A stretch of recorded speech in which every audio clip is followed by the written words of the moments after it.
मित्र हो नमस्कार. आपण ऐकत आहात रेडिओ वर्धा 90.8 FM अंदाज नवा. आणि मित्र हो, रेडिओ वर्धाच्या आजच्या या विशेष कार्यक्रमात तुमच्या रेडिओ मित्राचा अर्थातच RJ सार्थकचा सप्रेम नमस्कार. मित्र हो, आजच्या या विशेष कार्यक्रमात आपण बोलणार आहोत त्या व्यक्तींबद्दल ज्यांनी आपल्या आयुष्याचा प्रत्येक श्वास एका ध्येयासाठी अर्पण केला. मानवतेचं रक्षण, समाजातल्या विषमतेशी लढाई आणि प्रेम, समता व करुणेचा अखंड संदेश जे स्वतःपेक्षा नेहमी इतरांचा विचार करीत होते, ज्यांनी शब्दांना स्पर्श दिला आणि स्पर्शाला माणुसकी दिली. मित्र हो, जाणकारांचे असे म्हणणे आहेत की एखादा लेखक हा फक्त कथा लिहितो, पण मित्र हो, आपल्या साने गुरुजींनी माणसांच्या मनात कथा जगवल्या. समाजातील दुःख पाहून अस्वस्थ होणारे, अन्याय पाहून आवाज उठवणारे आणि मुलांच्या मनात संस्कारांची पायाभरणी करणारे हे साहित्य साधक अर्थातच आपले साने गुरुजी. मित्र हो, आज 24 डिसेंबर महाराष्ट्राच्या भूमीतून उगवलेल्या एका विलक्षण रत्नाची, समाजप्रेमी साहित्यिकाची, संघर्षशील कार्यकर्त्याची आणि मातृभक्त संतासारख्या हृदयाची आठवण पुन्हा एकदा अनुभवण्याचा आजचा हा दिवस. श्रोते हो, आज आपण साजरी करत आहोत परमपूज्य साने गुरुजी यांची जयंती. प्रेम, करुणा, समता आणि नितळ मानवतेचा संदेश देणारे पांडुरंग सदाशिव साने आपल्यासाठी परमपूज्य साने गुरुजी. मित्र हो, यांचा जन्म 24 डिसेंबर 1899 झाला.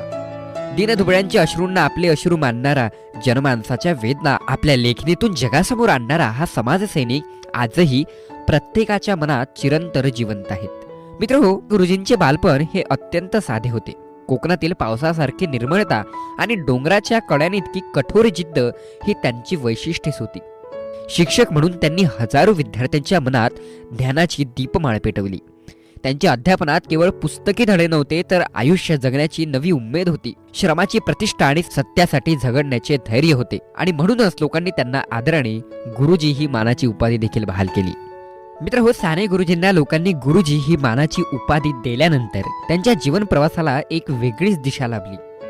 कोवळ्या मनावर संस्कार करण्याची त्यांची विलक्षण क्षमता अनेकांच्या नजरेत आली.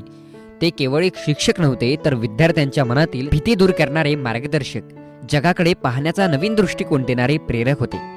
त्यांच्या शिकवणीमध्ये केवळ पाठ्यपुस्तकांचा अभ्यास नव्हता, तर आत्मविश्वास, प्रामाणिकपणा आणि जगण्यातील सौंदर्य जाणण्याची जाणीव होती. ते जेव्हा विद्यार्थ्यांना शिकवायचे तेव्हा त्यांच्या शिकवण्यात एक वेगळाच दृष्टिकोन होता. कारण म्हणतात ना की या कोवळ्या कळ्यांमाझे लपले ज्ञानेश्वर रवींद्र शिवाजी, विकसता प्रकटतील समाजी, शेकडो महापुरुष. आणि मित्रांनो, हाच उद्देश साने गुरुजींच्या मनात देखील असेल आणि त्यामुळेच त्यांचा हा दृष्टिकोन विद्यार्थ्यांसाठी असावा. मित्रांनो, विद्यार्थ्यांच्या समस्या ते केवळ ऐकतच नसे, तर आपल्या घरातील गोष्टी मानून सोडवण्यासाठी देखील झटत होते. कारण त्यांच्या शब्दात नितळ प्रेम होतं आणि त्यांच्या स्पर्शात निर्मळ करुणा होती. त्यामुळे विद्यार्थ्यांच्या तसेच पालकांच्या मनात त्यांच्याविषयी आदर निर्माण झाला.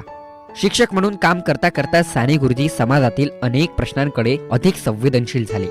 त्यामध्ये जातीभेद असो, आर्थिक विषमता असो, अनाथांचे हाल असो किंवा शेतकऱ्यांचे दुःख, ही सर्व चित्रे त्यांच्या मनात खोलवर घुसत गेली. आणि त्यांनी स्वतःला एक मर्यादित चौकटीत न बांधता समाजासाठी काहीतरी मोठं करण्याची प्रतिज्ञा केली. साहित्य, संस्कार आणि सार्वजनिक कार्य या तीनही माध्यमातून समाज परिवर्तनाची दृष्टी साने गुरुजींनी निर्माण केली.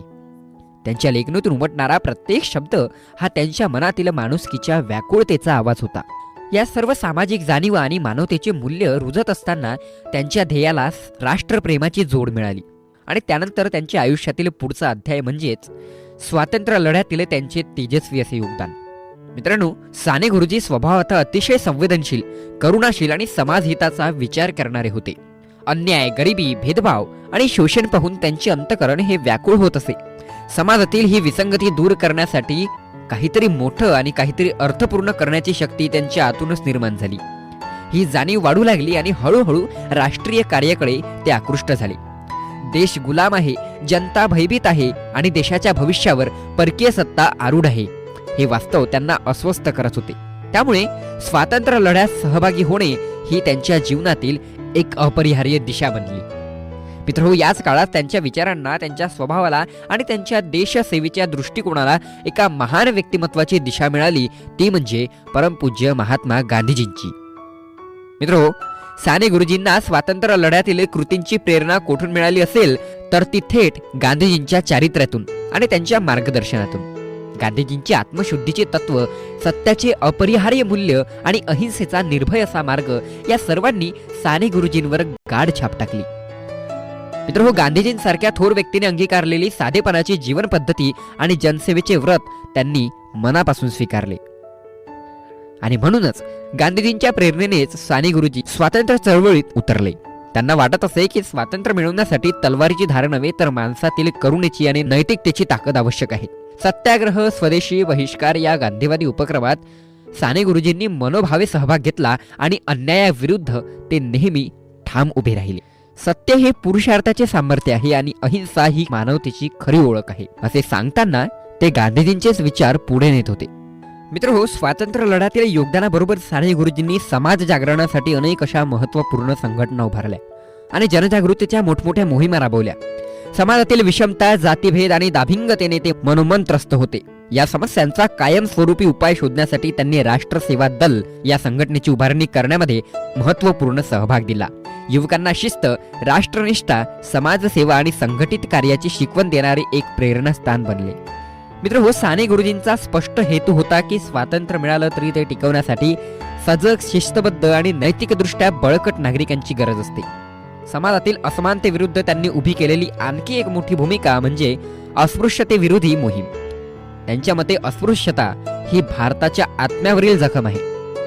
माणूस म्हणजे माणूस ही त्यांची अखंड घोषणा. त्यांनी गावोगावी जाऊन लोकांशी संवाद साधला, भेदभावाविरुद्ध व्यासपीठे उभारली आणि जनजागरण केले. आणि अशा माध्यमातूनच त्यांनी शक्तिशाली आणि बलशाली भारत निर्माण करण्याचे ध्येय नजरेसमोर ठेवले. मित्रहो, साने गुरुजींनी मुलांमध्ये संस्कार आणि प्रेमाची भावना जागविण्यासाठी बालकुमार संघ आणि आदर्श बालसंघ यासारख्या उपक्रमांना चालना दिली. मुलांच्या कोमल मनात स्नेह, करुणा, शिस्त आणि सामाजिक उत्तरदायित्व यांची बीजे रुजवणे हे त्यांचे प्रमुख ध्येय होते. लहान मुलांनी एकत्र काम करावे, समाजासाठी काहीतरी करावे ही मूल्य शिक्षणाची भूमिका त्यांनी आयुष्यभर अंगीकारली. मित्रांनो, इतकंच नव्हे तर वाचनाची आवड वाढावी, सोबतच साहित्याचा प्रसार व्हावा आणि सामान्य माणसालाही दर्जेदार असं लेखन मिळावं म्हणूनच त्यांनी साधना प्रकाश या महत्त्वपूर्ण साहित्यिक चळवळीसही आगेकूच दिली. साधना प्रकाशन मार्फत समाज परिवर्तनाच्या विचारांची लेखणी लोकांपर्यंत पोहोचवण्याचे त्यांचे स्वप्न होते. मित्रहो, आजही ही चळवळ समाज जागृतीचे सामर्थ्यवान माध्यम म्हणून ओळखली जाते. या सर्व कार्यप्रणालींमध्ये एक समान धागा दिसतो, तो म्हणजे मानवतेवरील निष्ठा, जात प्रांतांविरहित समाजाचा ध्यास आणि देशविरहित निस्वार्थ सेवा. साने गुरुजींनी उभ्या केलेल्या या संघटना व मोहिमा आजही महाराष्ट्राच्या सामाजिक, सांस्कृतिक इतिहासातील अनमोल ठेवा अशा मानल्या जातात. मित्रांनो, साने गुरुजींचे साहित्य म्हणजे शब्दांच्या पोतळीत भरलेले वात्सल्य, करुणा आणि सत्याच्या शोधात अखंड प्रतिबिंब. त्यांनी लिहिलेला प्रत्येक शब्द हा एखाद्या आईच्या मायेचा स्पर्श, पित्राच्या खांद्यावरची मिठी आणि समाजाच्या जखमेवरचा मलम यासारखा आहे. मित्र, श्यामची आई यासारखा अमर ग्रंथ तर केवळ कथा नाही, तो आईपणाचा, संस्काराचा आणि माणुसकीचा अपार झरा आहे. या पुस्तकाने आजही लाखो भारतीयांच्या मनात प्रेम आणि मातृभावाची ज्योत प्रज्वलित केली.